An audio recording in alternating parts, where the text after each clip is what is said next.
On Gathering of the Crows, we discuss subject matters that may not be suitable for all audiences. Listener discretion is advised.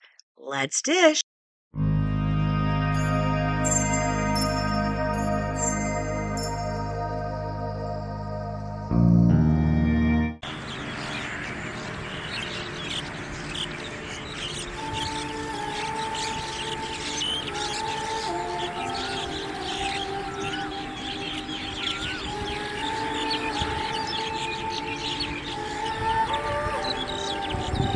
Everyone considers my story to be true crime, but this book is a work of memory, my memory, and therefore is a memoir, and not an outsider's investigation of my life or crime. The feelings and emotions invoked are accurate. While some of my childhood memories have faded, these particular events remain vivid. To fill many gaps, I've relied on other people's answers to my questions. The typical disclaimers apply. Some names and other details have been changed or omitted to protect the privacy of individuals. Any resemblance between a fictionalized name and a real person is strictly coincidental. Where there are passages containing dialogue, quotations are used when I'm reasonably sure that the speaker's words are close to verbatim or that the speaker's actual meaning is accurately reflected. The story I share here is true to my memory, and these memories have shaped my perceptions, many of which are also shared here. This is how it was for me, what I experienced or believe I experienced. I mean, I used to always think that maybe she's just a little overprotective. And so if I had to say one word about her, it would be overprotective. But you knew you could walk. Yes, sir. Did you ever say to her, "Mother, I can walk. Why am I in this wheelchair?" No, sir, I never asked that. When she wasn't around, did you get up and walk secretly? I did, yes, sir. Did she ever catch you walking? She did a couple times. And what did she say her do?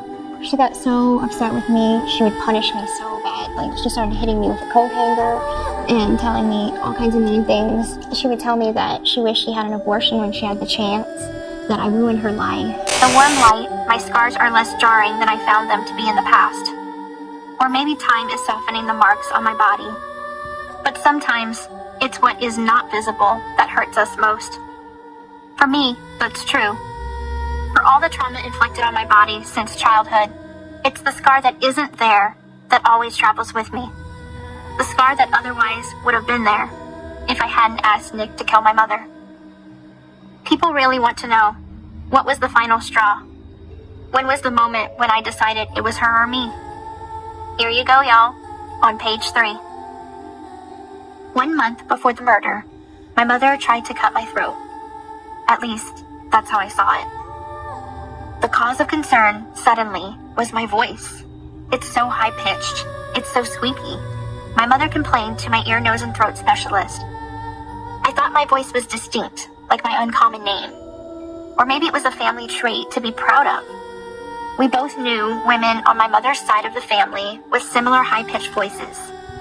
Besides, Nick said my childlike chirp was sexy. So, I didn't understand the issue, and I told my mother so. Never in front of the doctors, of course. I knew better than that. But on the way home, I went on and on, like, well, a squeaky wheel. There's nothing wrong with my voice, I said with a whimper, as she pushed me in my portable wheelchair to the parking lot where our car was parked, outside the hospital in downtown Kansas City. Way that, people will hopefully want to go buy the book.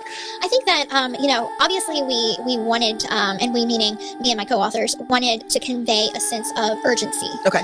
Because a lot of people can't put themselves in the mindset of where I was at with the abuse and how desperate I felt. So having a statement like she was going to cut my throat, that statement stands out a lot. And so it transports the readers into my mind and emotion. And so that's why it was so important to kind of say that and then go into the details of what I meant by that. Right. This is actually kind of the first time I've been honest. Besides being honest, my attorneys, even that, I haven't been completely honest with them, so. I want to talk about the night of the murder. Tell me in your own words what happened that night. Well, really, my mother and I had got into an argument 2 days before. And it was about my feeding tube. I'm like, I no longer need this feeding tube. Can we please have it removed? And she said no. and I had an upcoming surgery, and I didn't want to have it, so I said, please tell the doctor I don't need this surgery. I've had it 20 times before. Why do we have to have it again? When the doctor, she would do all the talking. I'd always have a stuffed animal or a Barbie doll. She'd just tell me, just play with my Barbie doll. I believe there are angels among us, sent down to us from somewhere up above. They come to you and me in our darkest hour.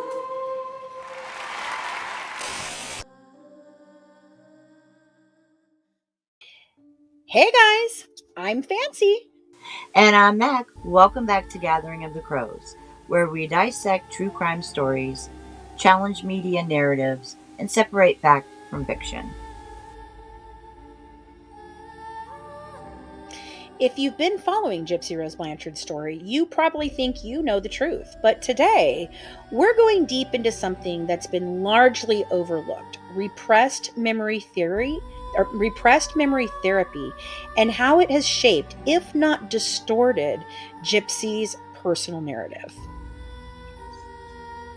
Yes, we're talking about how memory reconstruction works, how Gypsy's own story has evolved over time, and what the latest psychology research tells us about how trauma can blur the lines between reality and fiction.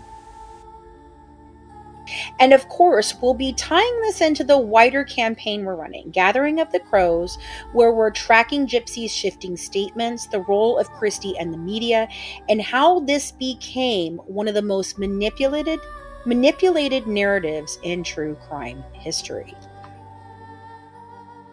And that's where things get messy.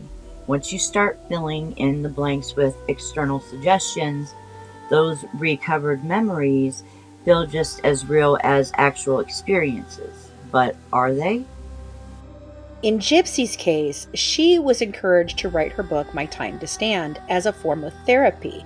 But instead of working with a trained trauma specialist, she was piecing together a past that had already been shaped by Christie, the media, and the people guiding her public image.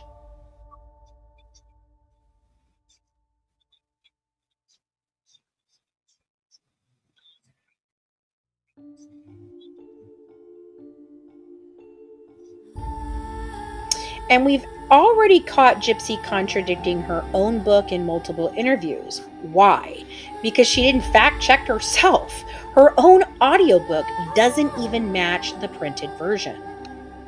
It's what happens when someone experiences conflicting beliefs. The brain hates contradictions, so it finds a way to smooth them out. When you've been told your entire life that you're sick, but then you get proof that you weren't, you have two choices: accept that you were lied to, or rewrite history to make it make sense. And what we see with Gypsy is classic cognitive dissonance. When she was with Dee Dee, her story was one thing. When she was on Dr. Phil, it was another. And now that she's out of prison, she's rewritten parts of it again to fit her new narrative.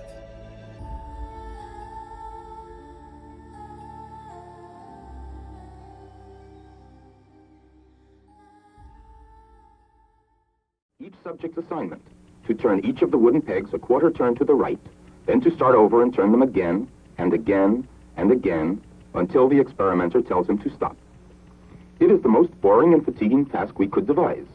Our purpose was to provide each subject with the same dull job so each would have a similar negative experience. In order to obtain the scientific data we need, we use a little subterfuge and say we're studying motor performance. Afterward, they will be told the truth. Okay, that's fine. Let me tell you now what we're actually studying here. It's the effect of preparatory mental set on performance. Half of the subjects are doing the job cold, just as you did. The rest of the subjects are prepared by being told that the experiment will be very interesting and enjoyable. In fact, lots of fun. Now I have a somewhat unusual request to make of you. The next subject is waiting right outside, but the fellow who ordinarily gives the spiel isn't here. I wonder if you could possibly take his place. As a matter of fact, we figure we'll be needing someone in the future, so I'd like to offer you a $20 retainer and have you remain on call for us. Would that be all right? $20? That'd be fine. We'd like to give you $1 as a sort of a retainer and have you remain on call with us. Would that be all right with you? Yes, that'll be all right. So we'd like to offer you a retainer of $20. We divide the group. Half will get $20 to tell someone the dull task is interesting. The other half get $1 for the same job. They all agree to tell an obvious lie. Okay, thank you very much. The next subject is waiting right outside. In reality, the subject meets one of our assistants, trained to get them to publicly commit themselves to this untruth. They gave us some pegs to turn, and I turned them for a while, and it was a lot of fun. It was sort of interesting, I guess. Really?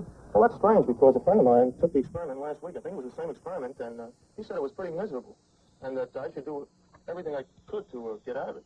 Well, I think maybe your friend was wrong. Perhaps it was a different experiment, because this was a lot of fun. It appeared to me as if it were a puzzle. We had to turn these knobs, and I tried to figure out what we were doing it for, but I really couldn't figure it out. Perhaps you'll have better luck. Well, what do you have to do exactly? Well, we turn pegs and knobs the same way each time. And that's about what it was, but it was very interesting. You try to find a solution of any The kind? $1 subject sells just as hard as the $20 one. But which of them will come to believe what they are saying?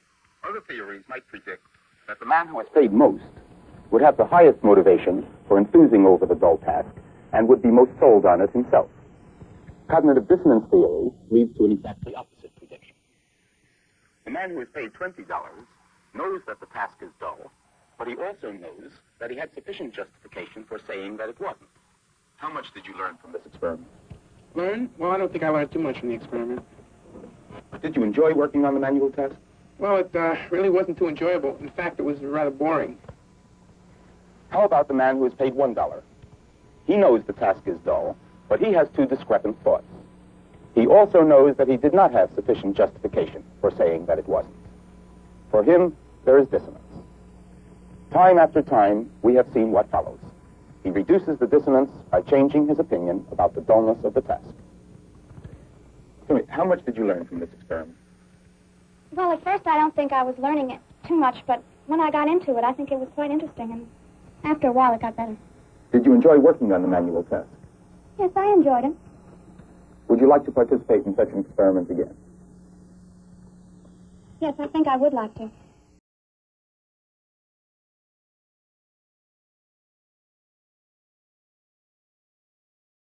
Right, and that's the real problem with books like My Time to Stand. If you're writing a book while you're still processing your trauma and doing it for public consumption, you're not documenting the truth. You're crafting a story that works for the moment. Right. Okay, we've seen this before. Memory distortion aren't just a gypsy problem. They happen in wrongful convictions, repressed memory lawsuits, and cases where outside influences shape a victim's perception of reality. And let's not forget the massive role that Christie played in this. Christie pushed for Gypsy to write this book and was one of the first to market her as a tragic figure, while also cutting out voices who challenged her version of events.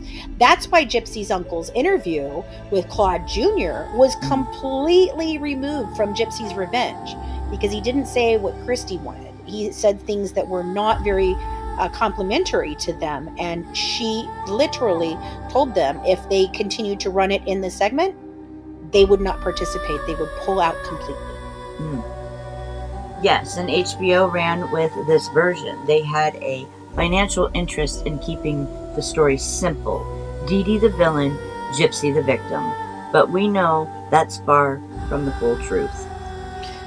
So where does this leave us? If we can't trust Gypsy's memory, and we know Christie and the media had a stake in shaping her story, what's the real truth?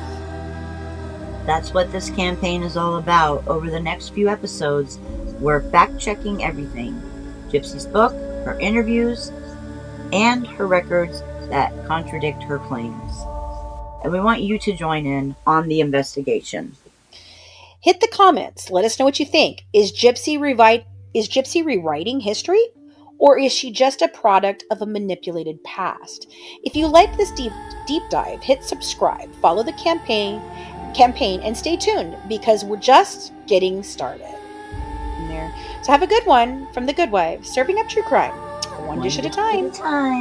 All right. Bye, guys. Bye, guys.